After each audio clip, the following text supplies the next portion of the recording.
Welcome back to the Angry Man Podcast with Jason and Greg. So, Jason, breaking news as it relates to Showtime Sports and Paramount. Jay, you know that I was waiting to see what Paramount was going to say on November 2nd. That is when they were supposed to have, or when they still will have, their Q3 quarterly earnings call, because I wanted to hear what they had to say in regards to Showtime Sports during that call. But apparently it has already been announced by Boxing Scene. Now, for those of you who do not know, Boxing Scene is actually owned by Paramount.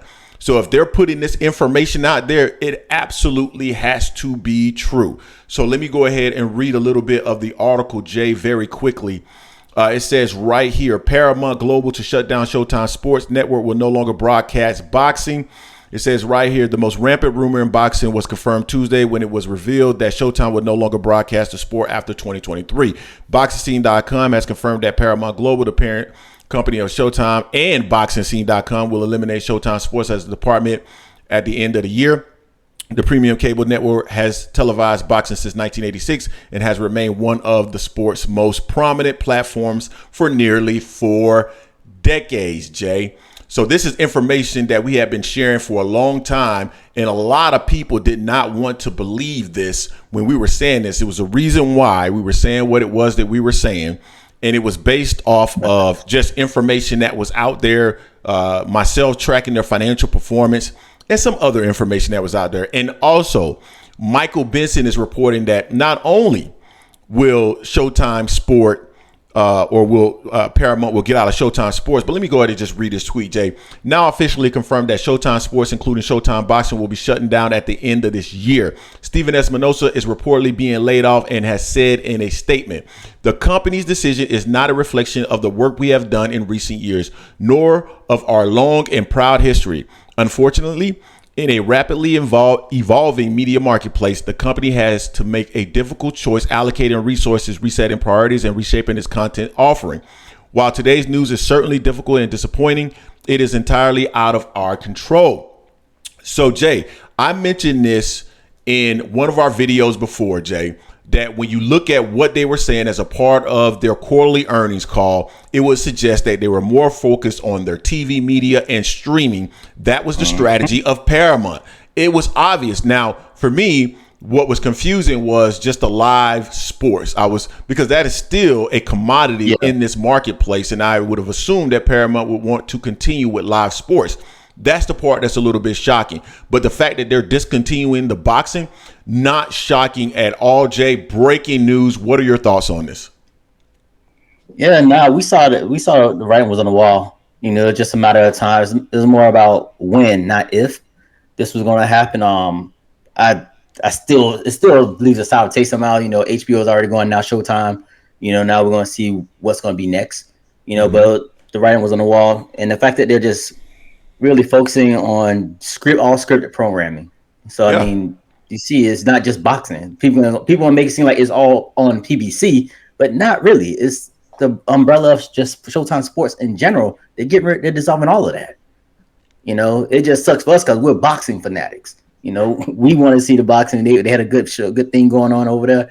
So it sucks. You know, it sucks for the people that's over there because I think Steven did a hell of a job with what he was doing with Showtime Sports and boxing.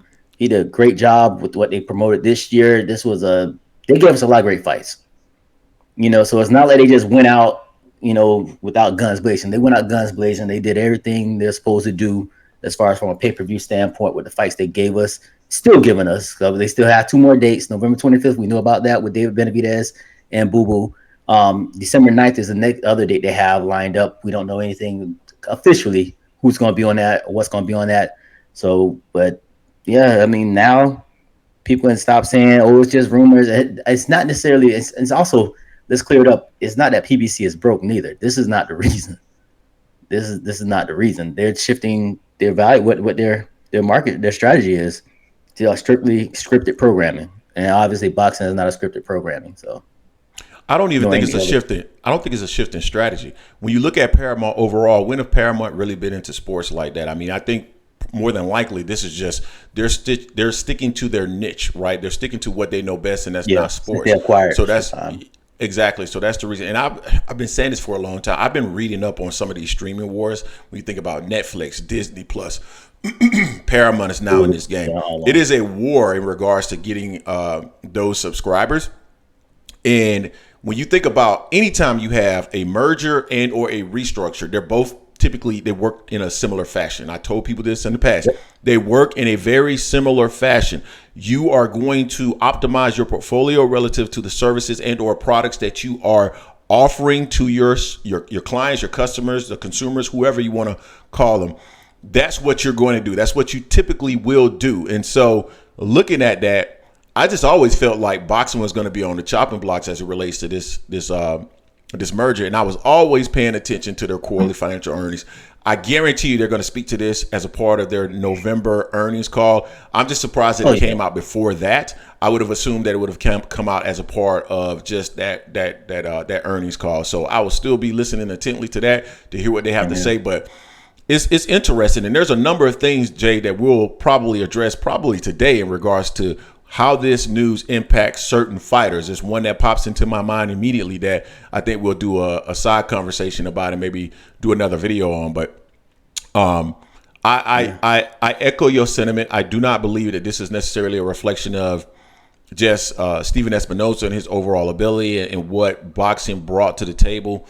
I do believe that boxing was probably more so their low margin product, right? Just based off of just the views and the streaming and stuff like that. So that part of it is not necessarily surprising to me. But I do think that Showtime has done an amazing job in 2023 putting on the best fights.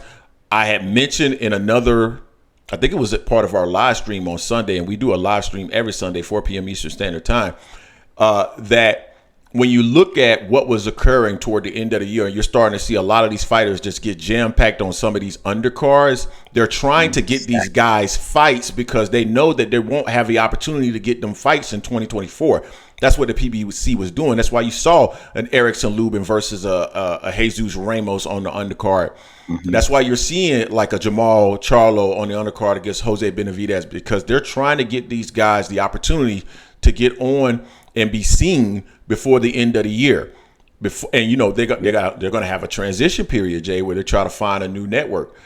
So we'll talk a little bit about that in a later video as well. But breaking news: Showtime Sports is done. I thought it would have just been maybe boxing that was carved out, but they carved out the entire thing, scripted programming. That's their focus. Not only that, Stephen Espinoza is getting let go based off of what Michael Benson is reporting. So very interesting news, guys. You tell us what you think in the comment section.